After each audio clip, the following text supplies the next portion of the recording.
Hi, it's Sandy Wyllie. Welcome to my mental health channel where I wipe away the stigma of mental illness by talking about my own personal struggles, having borderline personality disorder, complex post-traumatic stress disorder. I talk about my anxiety and panic attacks. I talk about depression, my depression. I talk about narcissism and my narcissistic mother who used to abuse me. I talk about schizophrenia and my schizophrenic father, who I wrote a book about, Life with My Schizophrenic Father. The link to that book is down below in the description. It's available on Amazon. I also talk about the unethical psychologists who sexually abused me and exploited me. And I have written books about that too, along with poetry books. And those links are down below in the description. I talk about a plethora of other mental health related topics, but I only come on as a former patient of 20 years. I am not a licensed therapist. I do not hold a degree in psychology, so I cannot offer you a professional opinion or diagnose you. All I ask in turn of you is your kindness and respect always in the comments. Please be kind to me, be kind to other people who comment. We don't need to agree on everything. Variety is the spice of life, but we always need to show each other respect and kindness. Now, if you are new to my channel, welcome, welcome. Stick around, take a chance, hit that little box on the lower right-hand corner that says subscribe. That way you will be notified every time a new video of mine comes out. It's 100% free. So take a chance, stick around. Let's spread the love.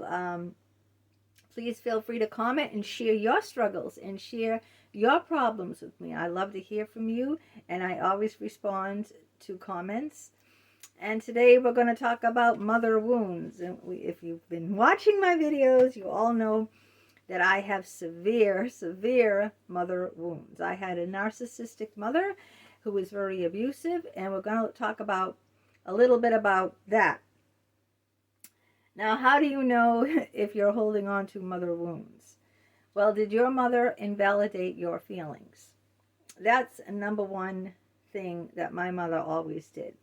She invalidated my feelings, made me feel I had no right to feel this way. Has your mother ever said, like, stop being a crybaby, I'll give you something to cry about? Or ever say that, oh, you kids, you know nothing. In my day, I had to walk 2 miles to school with my shoes, the soles, wearing down, or how hard I have it. I have it so hard. You have it easy. That's invalidating your feelings. My mother would invalidate my feelings so bad, she'd call me a slut. She'd call me a slut because I was interested when I was in college, having sex with my boyfriend who I was dating for several months. You slut, you whore. If you get pregnant, you're going to be a disgrace to this family. I'll throw you out. She's saying this to an 18-year-old young lady who's dating the same boy for several months just because I showed an interest in sex, invalidating me. I'm a slut. I'm a whore because I'm in a monogamous relationship with one boy. I was a virgin when she's calling me a slut and a whore. And I show interest that I want to have sex. Now, if I had a daughter and she was in college and she's showing me interest and wanted to have sex with her boyfriend, I would say, all right, how about we talk about birth control?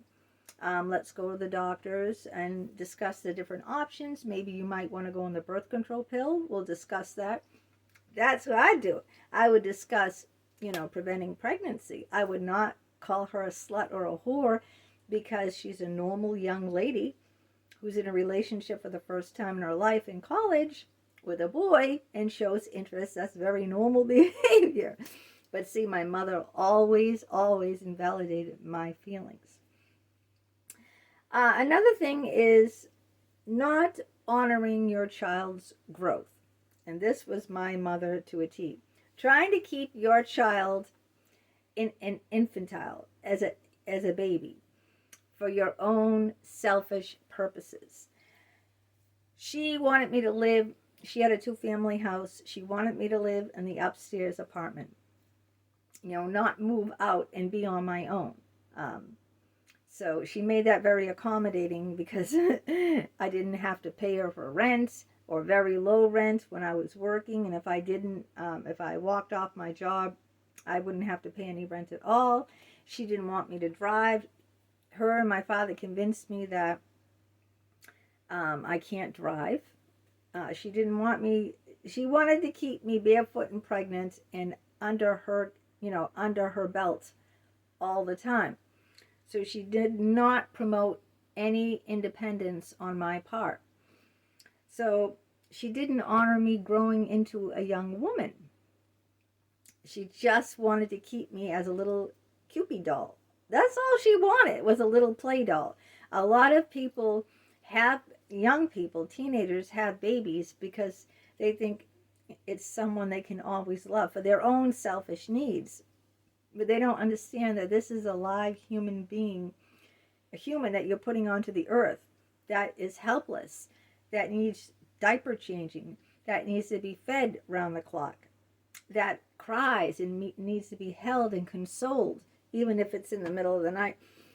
And I think this is what she wasn't bargaining for. She wanted the cute little dolly. I can dress up in little frilly dresses and put ribbons in the hair. She didn't want the real thing. She wanted a doll, a representation, a proxy of a baby, but not a real live human baby that needs her care. And then when I grew into an adult, she wanted to keep me as a little baby. She didn't want me to, grow up, move out of the house, away from her. She wanted to keep me underfoot all the time. So another thing that a parent, if you have mother wounds, would do is not show you any boundaries. My mother never respected my privacy. Never, okay? Even when I was growing into a teenager, she'd walk into the bathroom anytime I'm in there. Can you imagine when I'm older, not a little child? She'd go into my bedroom. She'd go into all the drawers of my bedroom. She'd go in and dump all the drawers and shit out of my desk and out of my bureau drawers and out of my closet and dump them on the bed. And, I had no privacy whatsoever. Another way she invaded boundaries is she made me like I became her therapist or surrogate friend. She would tell me things you would never tell a young child. Like she'd tell me she didn't like sex with my father. She's saying this like I'm her best friend. Or she used me like I'm her therapist. I'm a little girl and she's saying, your father only wants to get off, ejaculate. He never wants to please me as a woman. All he does is get on top of me, ejaculate, and it's over. Never gives me any foreplay. I mean, she's talking to me as a child, a young child, and she's telling me intimate details about her sex life, how she's unsatisfied with her sex life. Like, lady, that is like the worst case scenario of having no boundaries. Like your child, even if your child was an adult, even if I was like married and an adult and she told me this, that's inappropriate. That's not having any boundaries. You should not be talking about your sex life with your child's father. I mean, or even with your boyfriend if you're divorced. I mean, that's just doesn't cut that. No, that's wrong. That is totally wrong and crossing every boundary out there. Another thing about mother wounds is usually they'll be Jekyll and Hyde, okay? So this is what my mother did. She presented one front to the outside world and a very different front behind closed doors. Nobody knew what a bitch she was, all right? Because she was very glamorous. She had an immaculate home. If you came and visit, my friends that come and visit, they'd see an immaculate, spotless home. Very expensive furniture, from the most prestigious furniture store there is. Um, Oriental rugs, baccarat crystal. I mean, we're talking, she'd have home cooked meals and delicious desserts, and she'd always display such a pleasant and friendly demeanor. But then when they left, the fangs came out, and she just was horrible, shaming me, blaming me, calling me every name under the sun, saying you're stupid, you're fat, you're ugly. But in front of everyone, she was a different person. Oh, would you like a piece of that lemon meringue pie, dear? Would you like some chocolate cookies? And everyone had no idea what a bitch she was, how much she beat me and like threw things at me. Literally, she would take things and throw them at me. So no one had any idea the hell on earth I was living with, They didn't see the marks on my arms. They didn't see what she did. I covered it all in clothes. And I covered the scars inside. You can't see the scars inside. But my whole adult life, I've been in therapy offices because of it. Another thing that mothers do that have, if you have mother wounds, is they only dole out, their love is conditional. All right. So if you got A's, oh, look at my daughter. Aren't you so smart? Don't dare get a B or forget a C. That you'll be beaten and locked in your room for life. Oh, you made the team if you're a boy and have a narcissistic mother. Oh, that's wonderful. Let's have a party and everything. They live through you. That's why, you have to be perfect and do everything they want to do because they have no life. They live through their child, all right?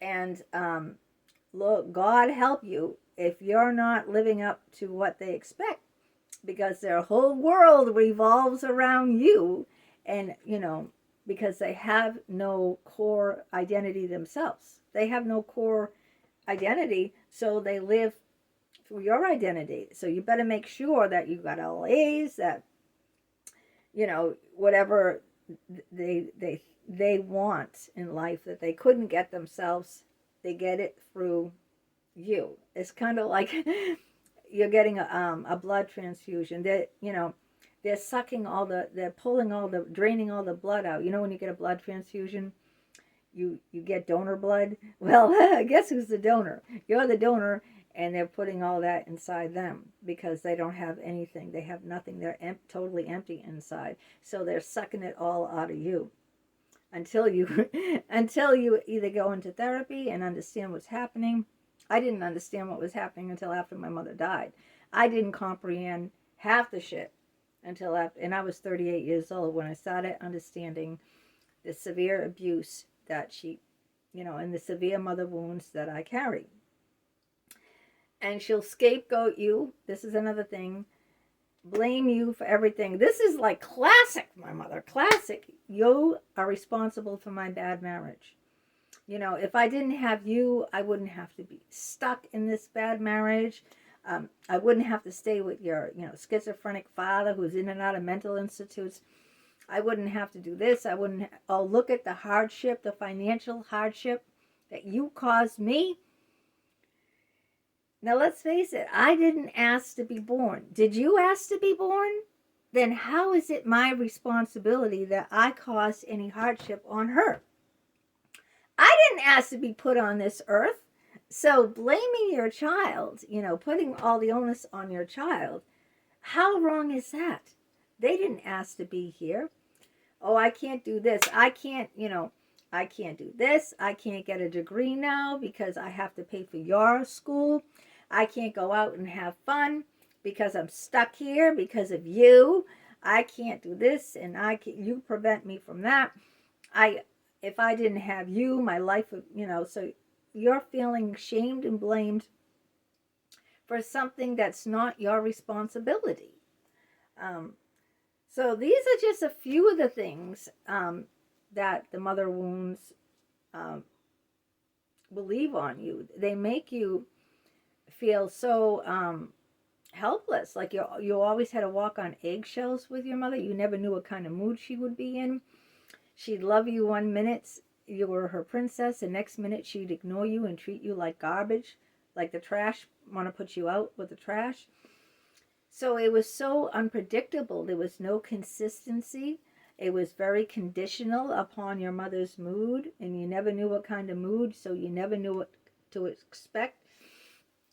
And as a result, I grew up, because of my mother wounds, having borderline personality disorder, because I grew up raised with a narcissistic mother. So this is what happened. I had severe anxiety, panic attacks where I thought I was dying. I have post-traumatic stress disorder from being severely abused, emotionally abused, verbally abused, physically abused. I mean, I had the gamut of it all. And so I wanted to do this video on mother wounds and talk about this, bring this out in the open, because a lot of people don't recognize this, especially if your mother was like a Jekyll and Hyde. She had one face to the outside world, but behind closed doors, another to you. So then you don't even feel validated because people don't believe you. Teachers, don't believe you. Friends don't believe you because they say, your mom's so nice. She's the nicest mom. She cooks all those cookies, the homemade cookies. She makes the homemade pies. So you don't even feel like you don't. And I was an only child. There was no other sibling that I could turn to who also saw the side of her. So I had absolutely no one, to believe me. My father left me with her for years because he was schizophrenic. He was in McLean's hospital. He was delusional. So I had no relative because she presented another front to everyone else, No one believed me because she seemed so, like the best. She would say, I'm the best mother in the world. Okay. So, do you have mother wounds? Whether you're a man or a woman, it doesn't matter. I would love to hear from you. I'd love to hear about your experiences. If you have mother wounds, tell me about them. I really would appreciate hearing from you. Tell me the kind of impact they had on you as an adult, not only as a child, but as an adult and going forward. And let's have an ongoing discussion. This needs to be brought out and needs to be talked about so much more because, our mothers played a major role in the core of who we are inside, And I'm still carrying all those mother wounds. All right, till next